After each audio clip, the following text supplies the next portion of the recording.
It's simple, really. Great stories with a good cup of tea. It's the Tea with Mike show. On this episode of the Tea with Mike show, we welcomed Danny Miranda to the show. Topics of conversation included podcasting, lifestyle, fitness, and the importance of meditation. So as always, grab a cup of tea, sit back, and enjoy. Alright guys, welcome to another episode of the Tea with Mike show. Super stoked as always to share with you many different stories from around the world. And today is no different. Joining me for this particular episode is Danny Miranda. Welcome to Tea with Mike, Danny. Mike, thank you so much for having me on today. Yeah, no worries, man. Obviously, just became more connected with your journey recently through the power of social media and the platform of Twitter. Obviously, we share a similar interest in Gary Vee, so that's another component. But what I love about Twitter is kind of like the fast-moving platform, the people on it, and that type of thing. So before we really dive into it, what's your favorite thing about the platform of Twitter? I love how quick the feedback is and how many people you can connect to and how you can insert yourself into any conversation in the world.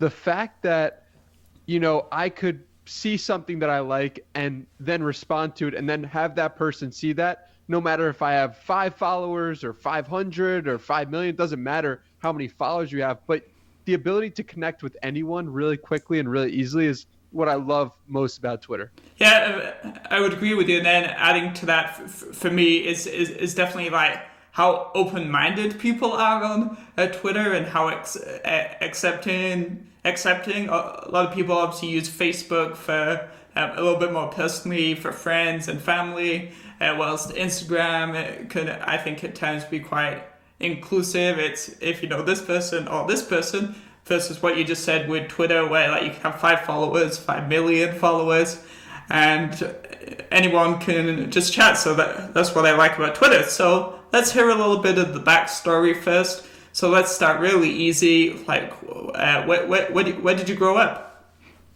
I grew up in Long Island, New York, in the United States, and great upbringing. Loved it. Loved every minute of it. My parents are great, and grateful to have grown up in Long Island, New York. And have you always lived in Long Island, New York? Did you move around at all, or is it just the one place? Yeah, so I went to school in upstate New York and for college or university as people from the UK would say. And I lived in San Diego for a year in 2019. And now I'm back in Long Island. I couldn't get out of it. So yeah, that's been my story and journey from locations thus far. Nice. And what do you like about the city of New York?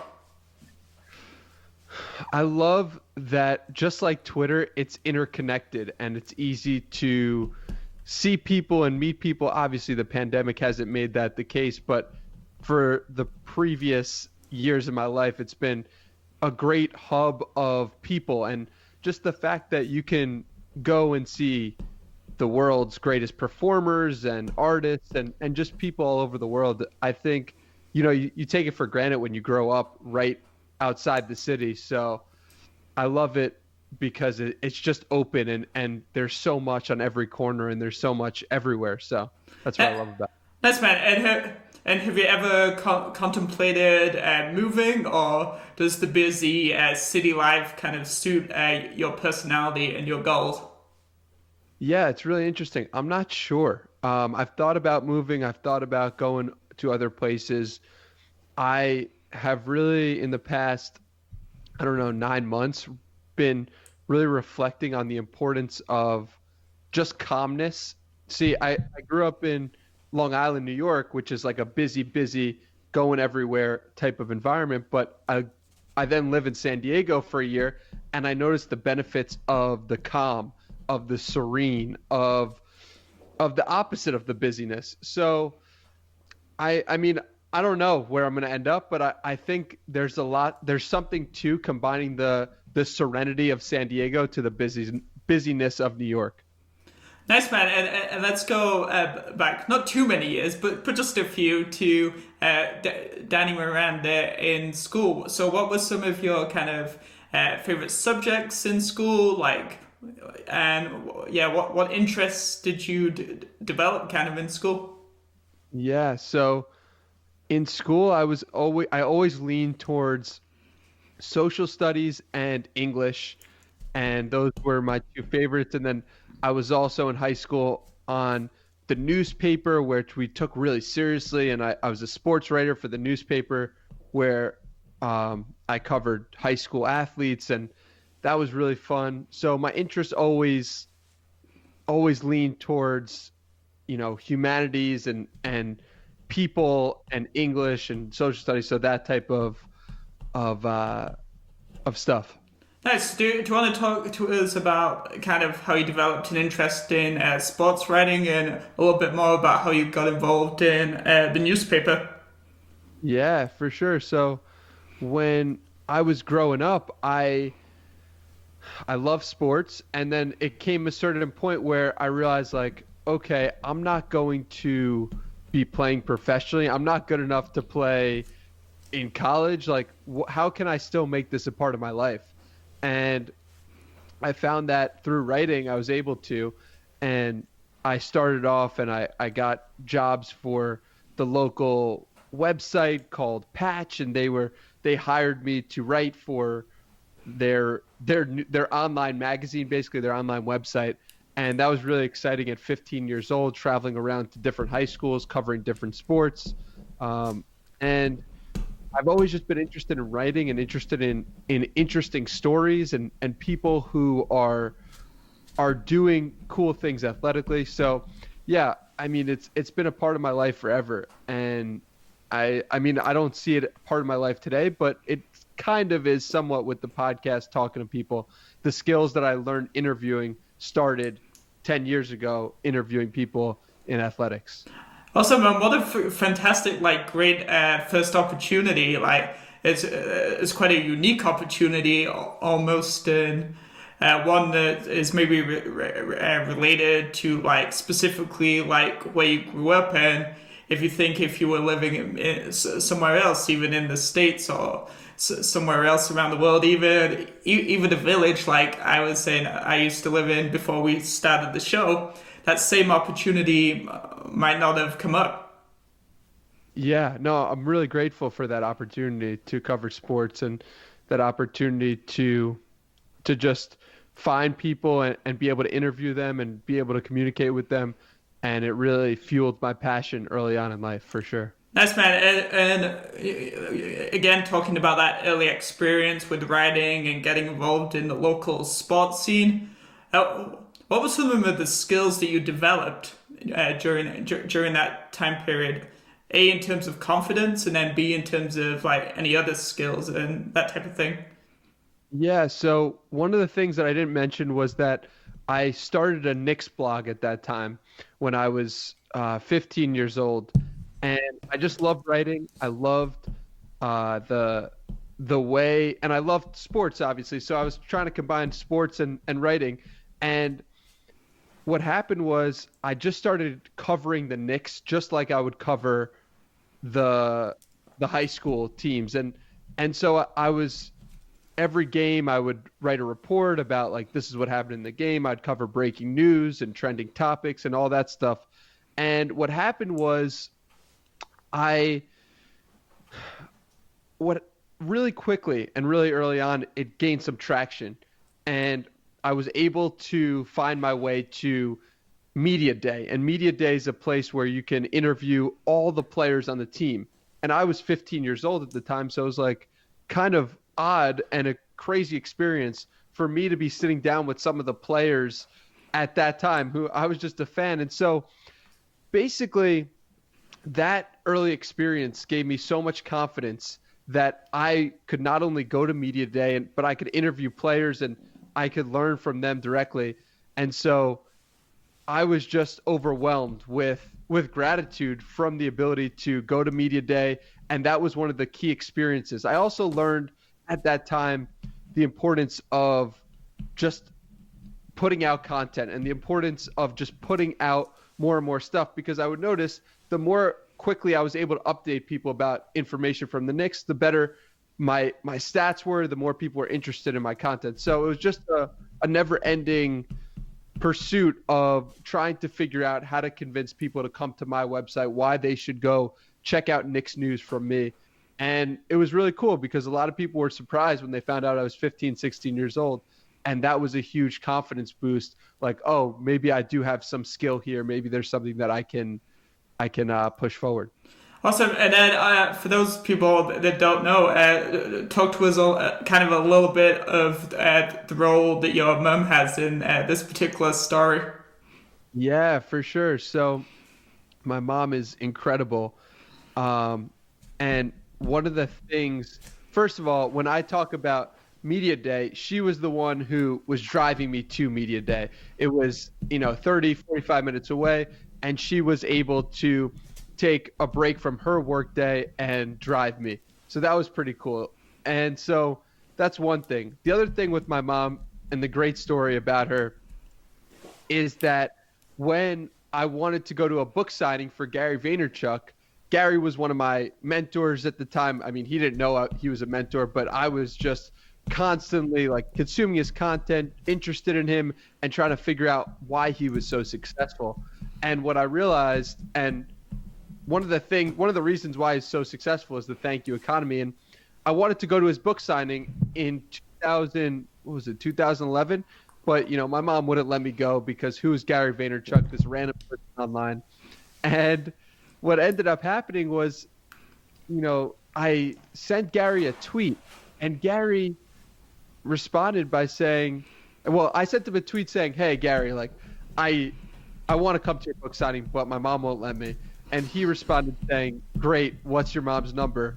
And then he called her on the spot, left her a voicemail telling her why I should go to the book signing. I ended up going, had a great time, took a picture with Gary, and it was a story that I'll never forget, and I've told so many times to my friends from college, and I'm just really grateful for that opportunity and really grateful for, my mom saying, yes, you can finally go. It's awesome. It's also a very small world because I totally remember when I was first getting introduced to Gary Vee, that was one of the pieces of content that I checked out was the piece that featured that phone call, and I'm pretty sure it's been clipped since then. So it's just amazing how the world of social media works and networking, and all the way to us kind of sitting here and chatting today. Yeah, it's such a small world, and we can so easily forget that, but it's really cool when stuff like that comes to fruition. Nice. And just diving quickly back to when you were in school, how would your friends describe you, in terms of personality and characteristics, etc., while you were in school? And then the reverse, how would some of your favorite teachers or teachers that taught you for a long period of time, how would they describe you? Yeah, for sure. So first off, I mean, I've changed tremendously since school, and I would say I'm constantly going through evolution. So it really would depend at what time people were friends with me and what time they came in contact with me, right? So if someone met me in high school, they might say, he's a pretty good writer. He's doing all this crazy stuff with the Knicks. He's just all over the place. If someone met me in college, they'd say he's really outgoing. He's, friends with a lot of people. I've gone through a lot of evolutions as a person. But some of my favorite teachers, I'm not sure how they would describe me. I know my favorite teacher is probably my fifth grade teacher, Mr. Sutton. He always saw potential in me, and we connected in sports in a way that I never did with any other teacher to that level. So, yeah, I mean, it's a really interesting question. I'm not sure exactly how to answer it.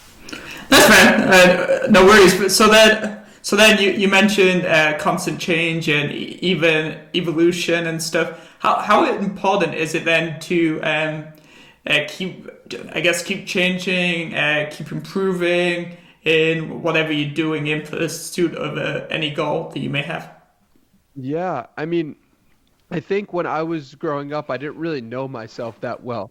And when you don't know yourself and you don't know what's important to you, it's easy to get and hop around from thing to thing and hop around from blogging about the Knicks to doing this to doing that. And it's like I was going in so many different directions and making progress on things when I was pursuing them. But, I wouldn't stick with things for a long time because I didn't really know myself that well. And so I would say that it's really important to change and continue to evolve as a person, but I would also say it's really important to know yourself first before pursuing any massive goal or trying to get after anything. Fantastic. And then so how can a person get to know themselves better?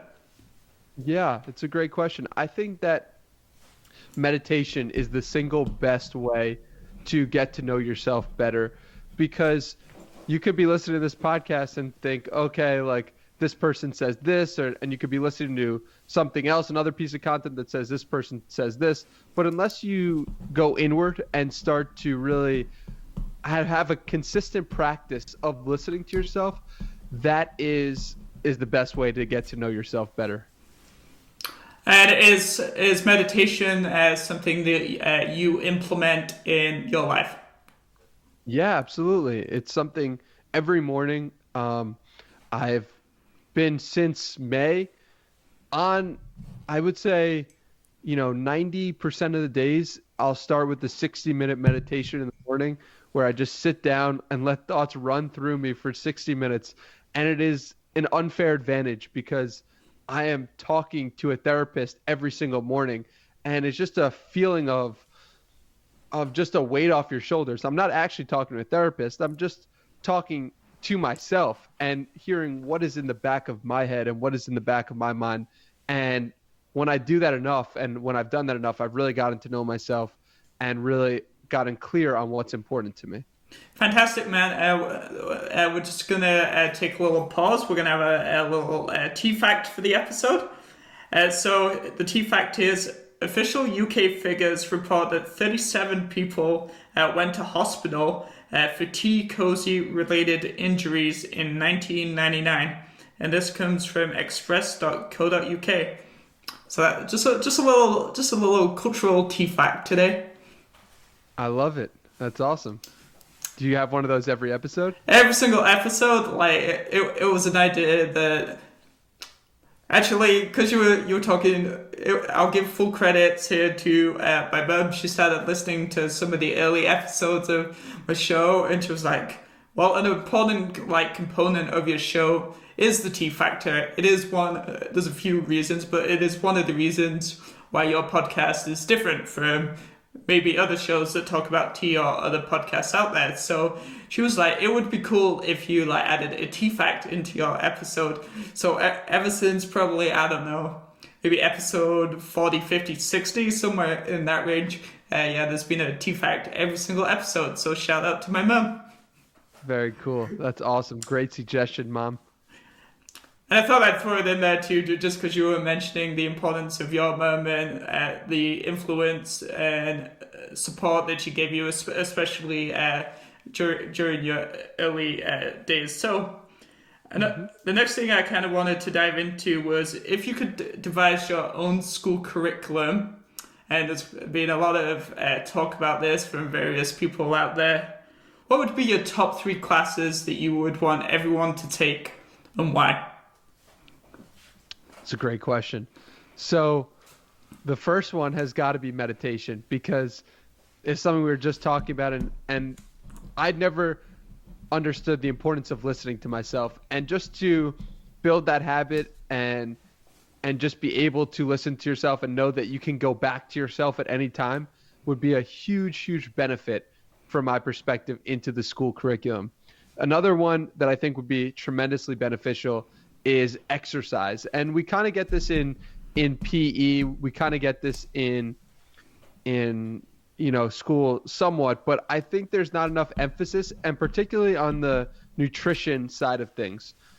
I think it's really important to know how many calories are in a particular food, or how many grams of protein or how many grams of carbs or fats. I think that is something that's tremendously underlooked, and I went 22 years without understanding. And the final thing that in truth I don't know too much about, but I think is really important and doesn't get discussed enough, is the importance of personal finance and taxes. And I think that it's like they expect you to figure that stuff out on your own, and that's great. But I think if there was an actual class or an actual part of high school or college design, this is what you should be doing with your taxes, this is the best way to invest your money, I think that would be tremendously beneficial. No, say I would completely agree, because even at 25, I feel like I know very little about taxes, and at times that's probably one of the things like holding me back from making like quicker progress on some of my goals. I know when I was in secondary school and I think I was about 16, we did have some careers classes, but that was all focused around the resume and how to potentially get a traditional job, and it didn't really talk about personal finances and different ways you could set yourself up to a budget, so. Yeah, and it's so underlooked, and to be fair, I mean, it's constantly changing all the time about how to do taxes and how to do it this way versus that way. So to be fair, I don't know if it really can be into the curriculum, but I think a more heavier emphasis on it would be tremendously beneficial. Cool. And now switching gears, we've kind of captured the tip of the iceberg through your at least school days, and so now we'll kind of transition to talk just a little bit about your college days. So what did you take at college, and then just talk about the experience, some of the things you learned from the experiences, and some of the challenges that you had. Yeah, for sure. So I took and studied classes in political science, and in truth, my only idea was, how can I make this as easy as possible for myself? I wasn't setting out to learn. I was just trying to figure out, how can I do this the easiest way possible? But the most thing that I got out of college was the importance of friendship and the importance of connecting with people. I didn't learn a lot in college in terms of the school side of things, but from the side of trying to understand people and figuring out what is the best way to approach things with empathy and love, and to really have a community. I really learned a lot about that, and learned a lot about just other people's best interests and putting them before yourself. Some of my best friends I went to college with, and I'm extremely grateful for them. And so, yeah, it's just a matter of figuring out what you could take from every experience. And how many years were you in college for? Was it 2 or 4 or 1? It's 4 years in college, but I was in college for 5 years because I had a little bit of troubles in the academic department. Nice. And then, so obviously, I presume you got through those years and you came out the other end with a degree in political science. Is that right? Yes, sir. Exactly. Nice. And okay. And then, so quickly, when you exited at college, big round of applause. You got the piece of paper. You got the degree. Like, what happens next? Did you have a plan in place, or did you not? Yeah. So right away, I knew that I didn't want to work for anyone, and that was like the biggest thing on my mind. I was like, listen, I am not going to work for anyone. That's not who I am. And I took a pretty harsh approach at that time, and I don't know if it was 100% right, but I just devoted myself to e-commerce, and I devoted myself to learning about how to sell products online to people. And I just did this and started in May or June 2018, and just started learning and learning and learning and learning. And eventually, by doing it enough times and learning as much as I did, I got pretty good at it. And within a year, I moved to San Diego and, got a job working for someone as a consultant and just doing really well for myself. And so that was like that's what happened after I graduated. And was there any particular reason? Because firstly, you just mentioned that you didn't want to work for anyone else, but then there's always the reality. So, what made you like do this particular consultancy work? Because it's still in a sense working with other people. Yeah, I like that the freedom that it gave me and that I could do it from anywhere and I could live in San Diego and do it, and it didn't feel and my bosses, my quote unquote bosses, were friends of mine, so it didn't really feel as if it was a normal job. Got you. So another part of your story, or more broadly, is the lifestyle in terms of like health and that type of thing. So it's my understanding that one of the things you did, and I'm not 100% sure if you still do it, was bodybuilding. So I guess, do you still bodybuild? I still lift weights to this day, yes, for sure. Nice. And so what do you think are some of the benefits of bodybuilding, or even more loosely, fitness? Yeah, so I think it's one of the most important things we can do for our health is to increase the size of our muscles. And that sounds odd, but I think that when we do that, I think, now I'm not 100% sure on this, but from my understanding, it's like the more muscle you have on your body, the harder you are to kill, and the harder for diseases to come in, for different things to infect your body. And so that is kind of how I've taken it. And I think it's really important, exercise in general, to just have some practice of moving your body. I think moving your body is what we were doing for hundreds of thousands of years. And it's not like just because we've evolved to the point where me and you can communicate in completely different locations and we could spend our entire day on a laptop doesn't mean we shouldn't move our body. So I think it's a hugely important thing for everyone, and that's why I'm a proponent of health and fitness for sure. So do you work out every day? Do you bodybuild every day, or do you bodybuild some days and then do some more let's say lighter forms of fitness during the other days, including even the meditation, because it all works sort of together, I think, correct? Yeah. So my current routine is working out with weights, bodybuilding for 4 or 5 days a week, and the other days I will always go on a walk. It can be a little chilly in New York, but I mean, an outdoor walk is incredible. Sometimes just to walk on the treadmill. Right before this, I did a solid 20 minutes on the treadmill, and walking is just like the most underrated exercise because people don't think of it as exercise, but you're moving your body, you're getting emotion, and you are just getting yourself going. And I think it's really important. So yeah, I'm a huge proponent of walking as well. Now, do you think people underrate the importance and the impact of walking because it seems almost like silly and boring almost? I guess because what do you think? Yeah, I think it's because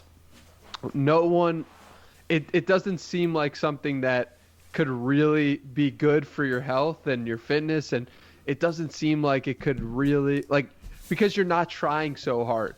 And we have this fascination, especially in Western culture, with trying as hard as we can and going harder and going faster and going stronger. But I think just the importance of taking it easy and taking it slow and walking can be tremendously beneficial. Fantastic. And then do you, so just jumping back the other way, are you still in the e-commerce space? Yeah, so I stopped doing everything e-commerce related in September 2019, and I'm no longer in that space. But what were some of the skills that you kind of developed from the e-commerce space that you still use today? Just the importance of personal branding, of marketing, of copywriting.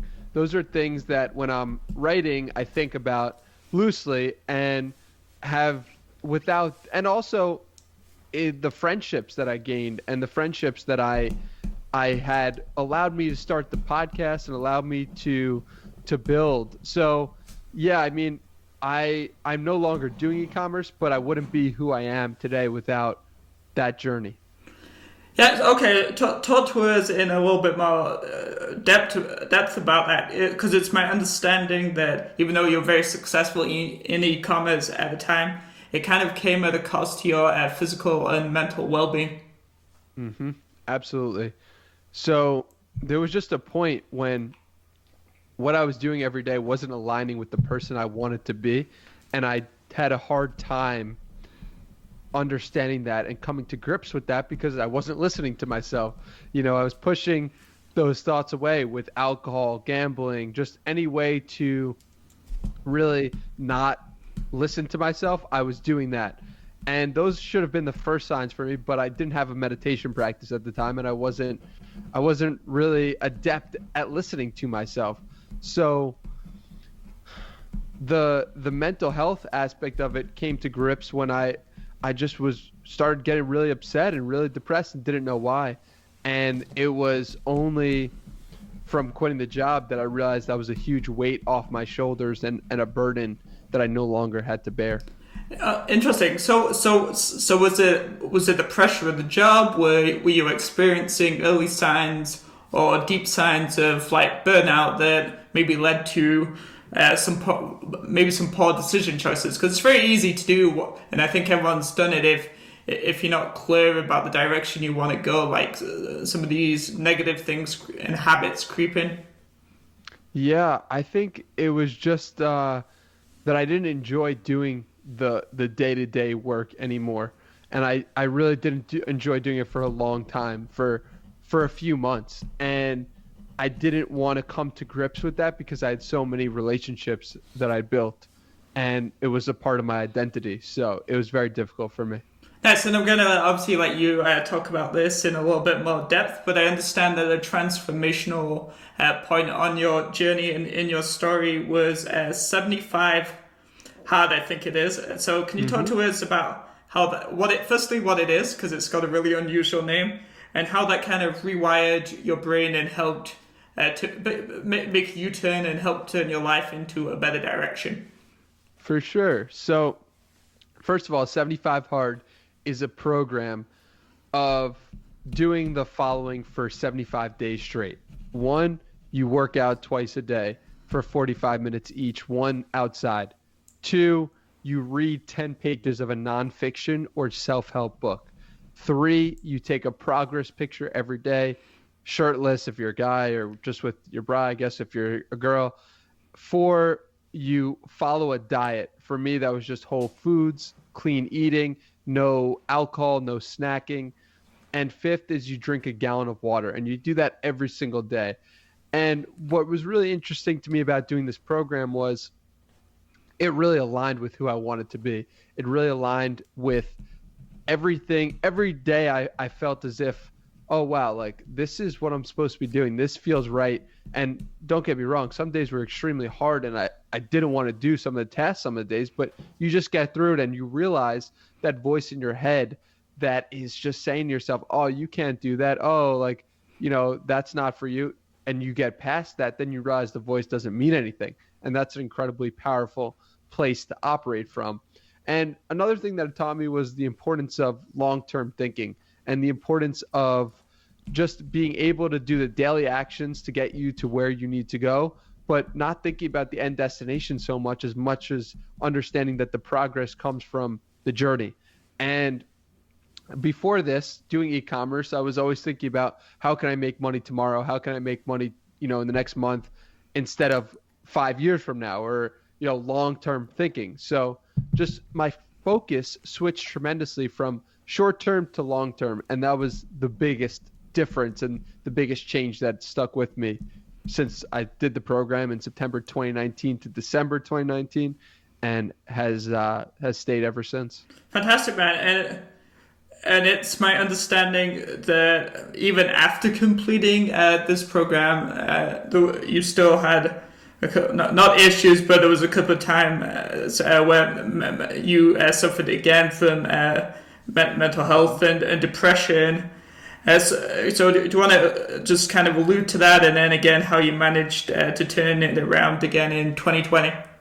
Yeah, absolutely. And you did incredible research, because that was a very important point, and that it didn't solve all my problems 75 hard. What it did was increase my self-image to the point where I viewed myself higher than I did before, because I can get things done now. I can think long term. I can do the things that I say I'm going to do, and that was a huge difference. But the problem was, when you don't do the things you're supposed to do and you think you are someone who does the things they're supposed to do, then there's a difference in your self-image and what you're actually doing. And that led to depression for me, and that led to me being upset. And it wasn't until COVID hit that I just decided, you know what, enough of this. I'm going to take things in control of my own life for me, and just take the bull by the horns and start doing the things I needed to do without any expectation or anything. And that was transformative as well. Fantastic, and that segues perfectly into the Danny Miranda podcast, which from my brief research is doing extremely well. So what interests you about podcasting first off, and then how did the Danny Miranda podcast start? Yeah, so when I was starting to transform, let's call it starting from March 2020 to, let's say, July 2020, I had so much energy and so much just excitement about life and so much realness and authenticity. And I wanted people to feel the love that I had, but a tweet wouldn't do it. So that was a problem that I found. But the workaround I found was that I could call people on the phone. And I started talking to people who followed me on Twitter, and I called them on the phone and I said, tell me about yourself. Like, I would love to learn more about you. And people were telling me, this is an incredible phone call. Like, I learned so much. I'm so grateful for it. And this happened enough times where I said, it's a shame that these aren't being recorded. So then I finally did record them, started the Danny Miranda podcast in September 2020, and the rest is history.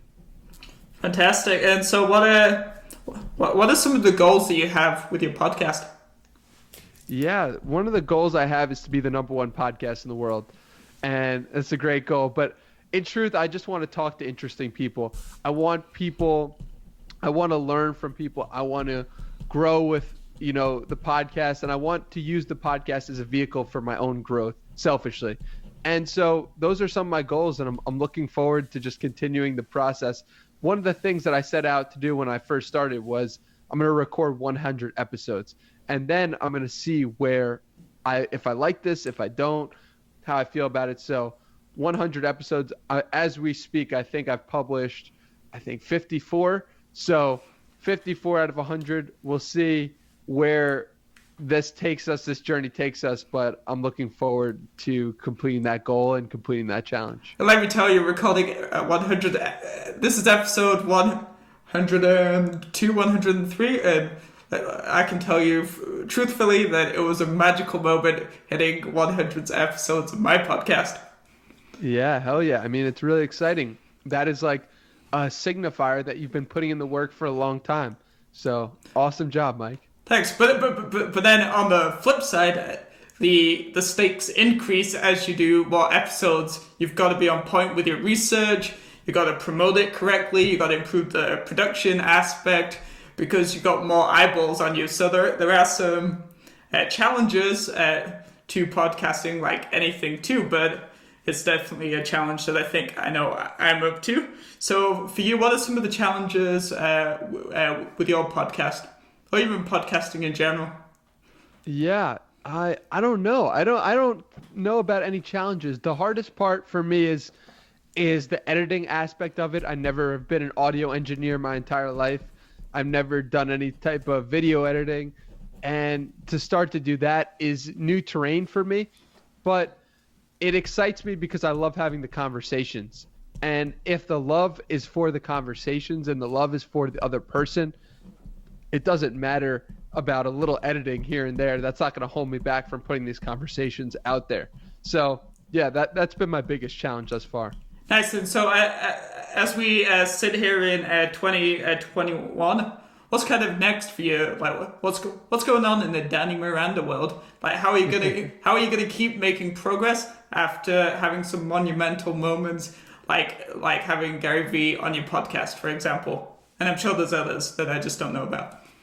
Yeah, no, it's really interesting because if I viewed Gary Vee and getting Gary Vee onto the podcast as the end all, be all, the end goal, I would have quit, right? Episode 39 would have come. That's it. Yeah. That would have been it. Like, I end on top. But the truth is that I love the process of doing it, and the process is the reward for me.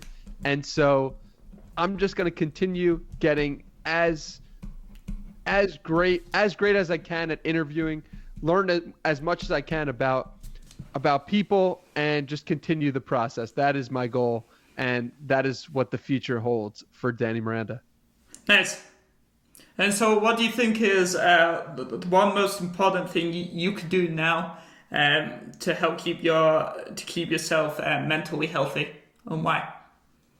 I think meditation is the biggest thing. There's, like, it's come up a number of times already, but for me personally, when I am meditating, I'm in a good headspace. When I'm not meditating, it has been a rocky road, that's for sure. And there's been good times and bad times when not meditating, but when I've been meditating consistently, I've never had a period of mental health relapse. And if I just could give one thing to anyone listening right now who's in a hard spot or feeling darkness, is meditate, please. Like, start with 20 minutes a day. Just focus on the breath, and it will get better. It will get easier. I know at first it sucked for me too, but it's just like working out, just like exercise. If you stick with it, you will see the rewards. It's impossible not to. And it has changed my life. So, yes. Fantastic, man. It's almost like you're a podcast host and you're feeling the energy, because you totally read my mind, because what I was going to ask you finally was indeed, what is one piece of advice that you would give to somebody out there? But you've kind of just summed it up. So thank you so much for being on the Tea with Mike show today, Danny. It's been such a pleasure. Thank you, Mike, for everything. And I appreciate your research. I know how it can be as a podcast host. I appreciate the questions you asked. Thank you for doing an incredible job. And I'm looking forward to continuing our friendship. Fantastic, man. Likewise. And guys, I hope you enjoyed this episode of the Tea with Mike show with Danny Miranda. Lots of gems that you can take away and apply to your own life. And again, if you've still got more time on your hands, feel free to check out other great stories on my website, which is where you should be watching this, at teawithmike.com. Thank you again, Danny. Thank you, Mike. Really appreciate it. It's the Tea with Mike show.